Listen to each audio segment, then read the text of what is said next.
Assalamualaikum warahmatullahi wabarakatuh. Saya Tianti Tridewi dengan NIM channel 18042 akan mempresentasikan tentang pajak tentang investasi pada entitas anak dan properti investasi. Baiklah, yang pertama yaitu akuntansi pajak atas perolehan aset tetap.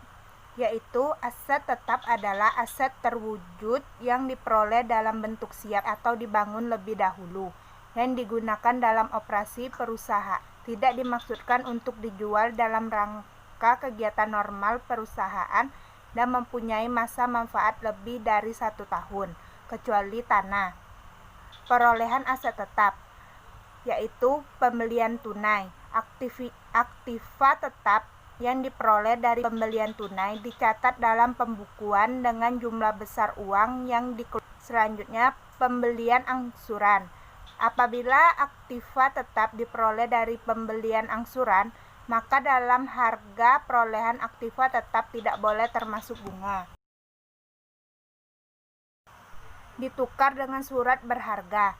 Aktiva tetap yang diperoleh dengan cara ditukar dengan saham atau obligasi perusahaan, ditukar dengan aktiva tetap yang lain.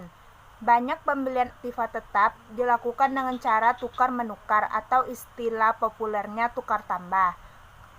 Diperoleh dari hadiah atau donasi, dan diperoleh dari hadiah atau donasi, pencatatannya bisa dilakukan menyimpang dari prinsip harga perolehan aktiva yang dibuat sendiri.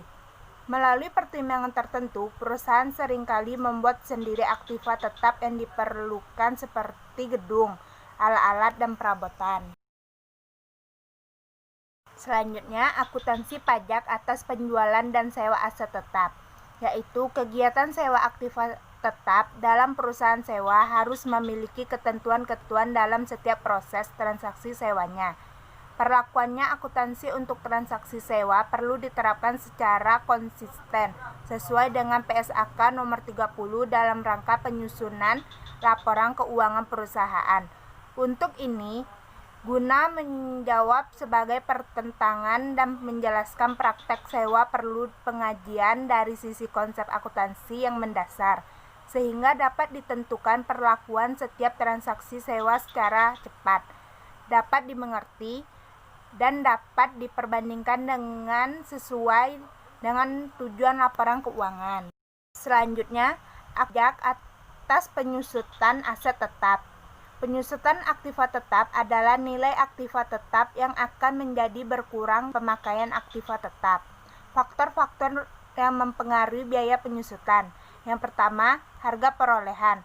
Faktor yang paling mempengaruhi terhadap biaya penyusutan. Harga perolehan menjadi dasar perhitungan sebesar besar depresiasi yang harus dialokasikan per periode akuntansi. Yang kedua, nilai residu. Taksiran nilai atau potensi arus kas masuk apabila aktiva tersebut dijual pada saat penarikan atau penghentian aktiva. Yang ketiga, umur ekonomis aktiva, yaitu umur fisik dikaitkan dengan kondisi fisik atau aktiva, dan umur fungsional dikaitkan dengan kontribusi. Selanjutnya, akuntansi pajak atas pertukaran aset tetap.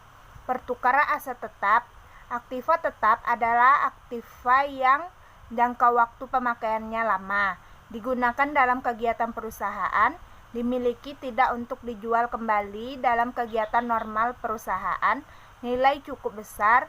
Aktiva ini dapat digolongkan menjadi aktiva tetap terwujud dan aktiva tak terwujud. Pertukaran di sini dimaksudnya adalah aktiva yang telah dimiliki ditukarkan dengan aktiva yang dimiliki oleh pihak perusahaan atau orang lain. Suatu aktiva tetap yang sudah berkurang manfaatnya dapat ditukarkan dengan yang lain.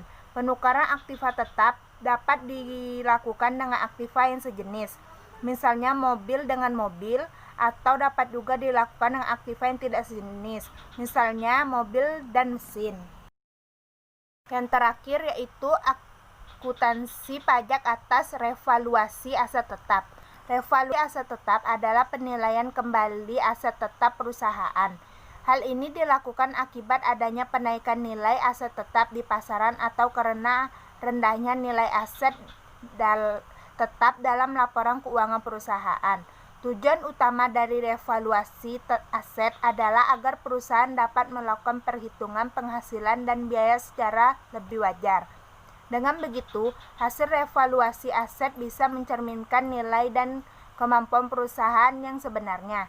Aset yang dapat direvaluasi adalah aset tetap berwujud yang terletak di Indonesia, serta memiliki dan digunakan untuk mendapatkan, menagih, dan memelihara penghasilan yang berupa objek pajak. Contohnya adalah aset properti.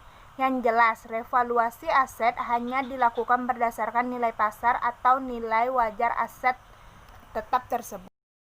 Itulah penjelasan dari saya tentang konsep pengakuan akuntansi pajak tentang investasi pada entitas anak dan properti investasi.